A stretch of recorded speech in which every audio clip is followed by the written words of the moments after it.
Okay, I'm here with Graham Humphreys, a notorious horror maestro here at the Liverpool Horror Festival. How are you doing?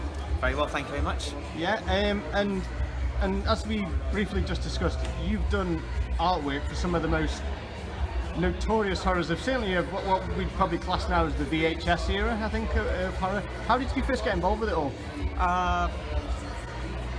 It wasn't by design. Literally was being in the right place at the right time. You know, as in life, that's the way things work. But I think I was just lucky to have walked into Palace Pictures at a point where they're about to release The Evil Dead, and I think I owe my career pretty much to that one film. But yes, it was just all pure luck and coincidence. So.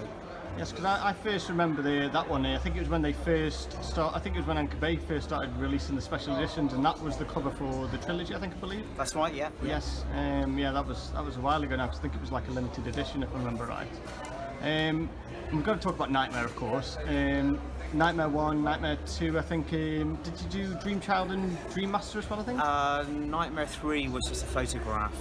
Was that the one of Freddy coming out of the smoke? That's right, yes. Yeah, I think I had the poster.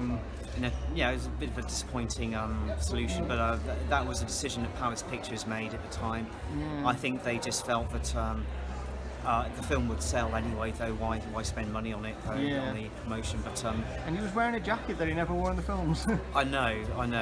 It's a mystery to me. I don't know why. But I'm hoping to do an illustration for that film within the next 6 months, which will be for a limited edition screen print, full colour screen print.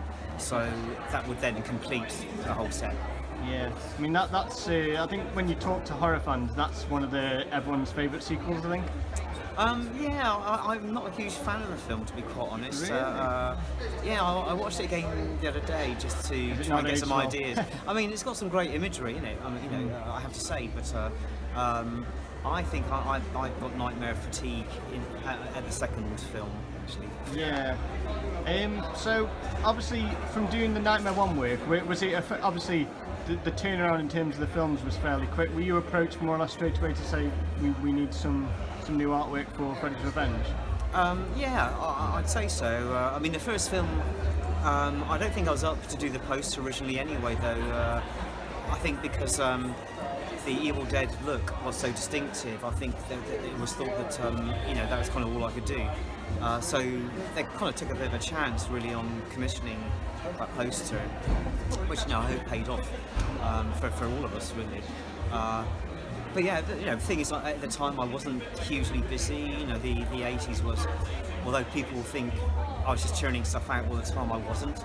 There was a lot of sitting around twiddling my thumbs quite often, and so any job that came up, I say yes to anyway.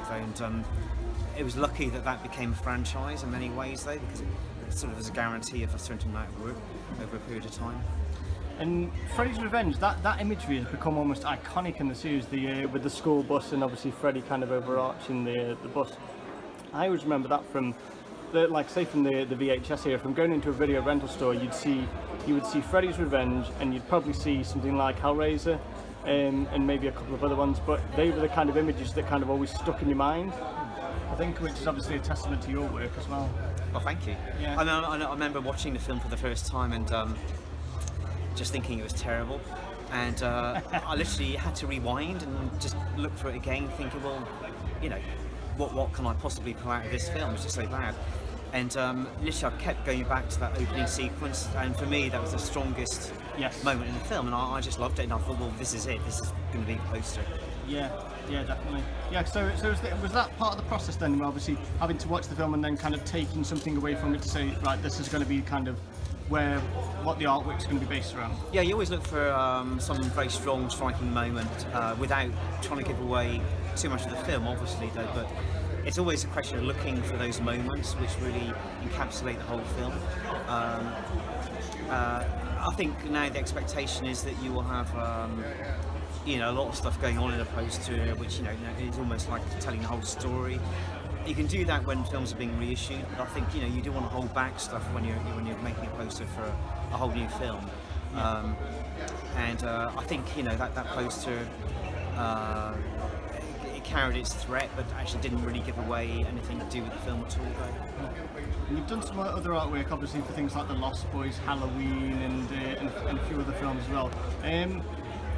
It seems like, certainly from going to these sort of events, that artwork and horror kind of go hand in hand, and that people are really big fans of getting original artwork from the films, which obviously, hopefully, will stand you in good stead in time. Yeah, well, yeah, it's strange. I mean, a lot of these films, of course, I didn't ever work on at the time. So it's kind of quite interesting going back and actually looking at the films again and really interpreting them in a way that, you know, I would do now. But I mean, I don't think I could have really done the work I do now then anyway. I mean, it was, you know, it's a career that's been building up very slowly, if you like. So I was very lucky with Evil Dead and on Elm Street. Doing stuff now, I feel a lot more confident about the work I do, and I'm not intimidated by the work in a way that I would have been at the time. So it makes a big difference, I think, though. So approaching something like Halloween, which of course, you know, is almost a sacrosanct, you know, it's almost such a big film you don't even touch it at all. But actually it seemed quite, the imagery for that recent piece came quite naturally anyway. Then for me it's always important to get something in there which has not been done before. I was always curious about the removal of the gravestone, the sort of desecration of the grave. It always seemed to me quite a powerful moment in the film, but of course it's not represented in the film. So for me, that reworking, that was the key moment for me. Yeah, because that whole part of the film, in terms of, it's quite a mystery, because obviously he puts it onto the bed and there's somebody else there, obviously, that isn't his sister, and you're like, not really sure what I think you're just doing this just to freak people out.